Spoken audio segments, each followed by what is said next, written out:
Hey guys, and welcome back to Goalside.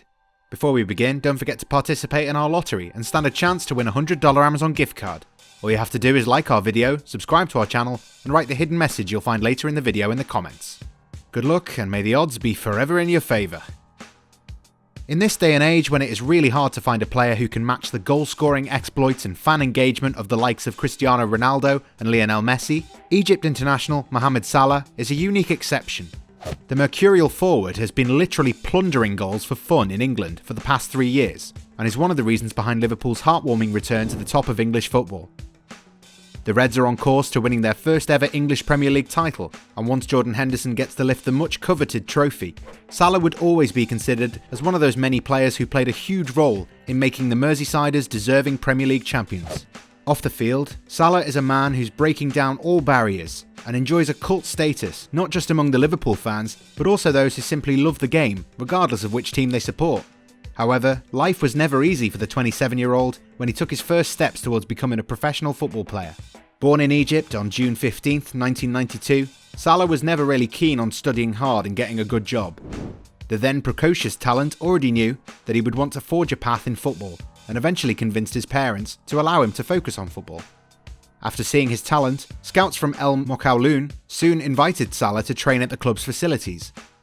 Things worked out amazingly, and the youngster was given a contract before making his debut in 2010, and while he was only making cameos for his first professional club, in 2 years he'd become an integral part of the starting 11, even though he still had a lot to learn. Around 2012, however, something happened that would change the landscape of Egyptian football for good. The infamous Port Said stadium disaster that left many fans dead was perhaps a critical turning point in the careers of many players in Egypt, as football was suspended indefinitely. Salah, a youngster who needed to play professional football regularly, was in limbo, just like his teammates. However, little did he know that a Swiss club had been discreetly monitoring his growth for the last few months, and in April, FC Basel offered the left-footed forward a contract that would take him to play in one of the most promising leagues in Europe. In his first season, Salah would go on and play a crucial role in helping Basel lift the Swiss Super League Championship, whilst also giving a good account of his immense talent in the Europa League, where his team reached the semi-finals thanks to Salah's performances. But it wasn't as easy as it appears to be.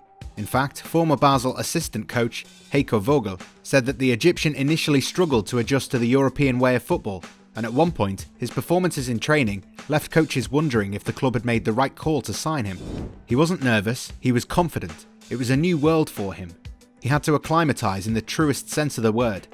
He came to us from a climate, North Africa. It's always difficult when you get into an environment where you do not really understand the language. Director of Sport, George Heitz, and I told him, "Listen, just train as you like. We've already made our decision anyway." Then he trained on the first day. Everyone watched the session. He was so poor, we wondered if he might have a twin brother. The second day was a bit better, but not good. Jagger and I had already been talking him up for the tiniest things, saying stuff like, "Did you see that pass?" And then came the third day. He just destroyed everything. He was really unstoppable. Indeed, that one training session was going to play a crucial role in Salah's development, as the young forward would go on to grow further as a player. But still, the world was not convinced, and he had not become a global name. It was in the Champions League game against Chelsea where Salah really announced himself on the big stage. The Egyptian scored the winning goal in the 1-0 win on home soil before scoring the winning goal again as Basel defied all odds to beat the Blues at Stamford Bridge. Those two performances got everyone talking about this really unique player, blessed with searing pace and close control. In a fortnight, Salah had become one of the most discussed players in Europe, and several clubs were linked to make a move for him. However, it was to be Chelsea who would end up signing a player who put them to the sword in the Champions League group stages. After making his debut in February 2014, a lot was expected from Salah, but things didn't really work out for him, and he looked like a player who was clearly low on confidence and perhaps support. Many people blamed Jose Mourinho for not being patient enough with a young player who just needed time to settle into a new environment. Sadly though, the Egyptian was always left waiting in the wings, and never really got enough opportunities to showcase his talent. A year later, Italian Serie A side, ACF Fiorentina, took the player on an 18-month loan. While he wasn't expected to set the world on fire with his performances in Italy, it soon became clear that what happened at Chelsea was a mere hiccup, and that there was indeed a great player in there. The Egyptian was enjoying his time in Florence, scoring goals and sharing the action with his teammates week in, week out. So commanding were his displays that La Viola decided to sign the player permanently. By that time, however, other clubs wanted to do the same. And while he did consider signing for Fiorentina on a permanent basis, an approach from AS Roma changed things within one day. The capital giant initially signed Salah on a season-long loan, which is another indication of clubs not really wanting to take any risks with a player who had to work twice as hard to justify his worth. His first season at Roma was, however, a resounding success. With 14 goals and 6 assists, Salah showed just why he deserved a fair chance at playing for a big team in Italy. Indeed, Roma chose to sign him on a permanent basis soon after, and Salah would go on to justify that decision by banging in 15 goals and providing 11 assists in only 31 Serie A games. And while Roma did not manage to win anything that season, it had become clear that this was a player who would be making headlines in the coming years. At that time, Liverpool were looking for inspiration under the guidance of Jurgen Klopp. The Reds were slowly becoming a really entertaining team, but badly needed a player who could score freely. That led the club to make a €42 million approach for Salah.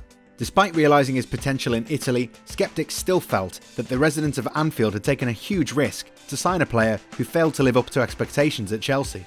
Those naysayers would soon be left eating their own words, as Salah would go on to win Liverpool's Player of the Month in his first month at the club. From scoring on his debut to scoring goals against Chelsea and Tottenham, Salah never looked back and ended the season with 36 goals in his debut season, while also becoming the leading goal scorer in Europe's top 5 leagues. Yup, that's right. This was the man who would overtake free-scoring players such as Lionel Messi and Harry Kane in his first season at Liverpool. And this is when everyone started seeing the greatness that was always there. Indeed, Salah's exploits led Steven Gerrard, a man who isn't easily impressed, to say that we are witnessing the start of greatness. In the Champions League, the goals were also coming freely, and Salah played a huge role in securing a place in the final for his team at the expense of his former club, AS Roma. The Champions League final against Real Madrid was touted as the occasion where Salah would write another chapter in what was quickly becoming a trophy-laden career. Sadly, fate would show its ugly head as a disgusting tackle by Sergio Ramos resulted in a tearful Salah leaving the playing field in the 30th minute of the game. Real Madrid would go on to win yet another title, but perhaps that was exactly the sort of motivation Salah and Liverpool needed to up the ante for the next season. The Egypt star would go on to win the PFA Players Player of the Year award, and even though the Reds managed to lose out on the league title to Manchester City, it had become clear that Liverpool had well and truly become a force to be reckoned with, both in England and beyond. The next season was going to be a crucial one for Salah, who had just signed a new long-term contract. In the same year, the forward was named on the 3-man shortlist for the UEFA Men's Player of the Year award and finished third. And while he did not win a lot of individual accolades on the world stage, the 2018 FIFA Puskas Award for scoring an amazing strike against Everton was something the Egyptian deserved after all the hard work he'd put in. The 2018-19 campaign once again saw Liverpool and Salah run riot in England and in Europe, with the Reds keeping pace with the league leaders Manchester City. In a 3-1 win over Southampton, Salah became the fastest player to score 50 league goals for Liverpool. However, it was the Champions League final, which is to date Salah's greatest moment. The Egyptian scored the fastest goal in the competition's history in the 2-0 win over Tottenham, and in the process became the first Egyptian to lift the title in the last 10 years. For his sensational displays throughout that unforgettable season, Salah was named in the FIFA FIFPro World 11. The build-up to the 2019-20 Premier League campaign was pretty much based around how Salah, Roberto Firmino and Sadio Mane would go on to finally end Liverpool's league drought. Indeed, after 3 strong seasons where the club was flirting with the idea of winning the league, this was the season that was going to define everything, and Salah was clearly more than up for the battle, even though it had become evident that he now had to share the spotlight with his fellow forwards. After plundering 46 goals in the league in the previous 2 campaigns, Salah's form was a little off in the beginning of the season, but that was never really an issue given the fact that the Egypt international had teammates willing to take some of the goal-scoring burden off of him. Before the coronavirus pandemic had brought football to a complete halt, Salah and Liverpool were a juggernaut that was winning games without showing any sympathy to the opponents. The Reds were sitting pretty on top of the league summit, and at one stage of the campaign looked certain to end the season undefeated. That was before the 4-0 hammering at the hands of relegation-threatened Watford. However, as things stand, Salah has managed to score 16 goals and 6 assists in the league, and with a 25-point lead over Manchester City, Jurgen Klopp's men are likely to win their first ever Premier League title. Salah is one of the most unique talents in world football at the moment. There might be times where he might struggle to get more involved in a game, but there is always this moment of pure genius around the corner that we can safely call a hallmark of great players. Truly, we are lucky to have witnessed the rise of a mercurial talent who has broken down barriers and stereotypes and become one of the most respected footballers on the planet.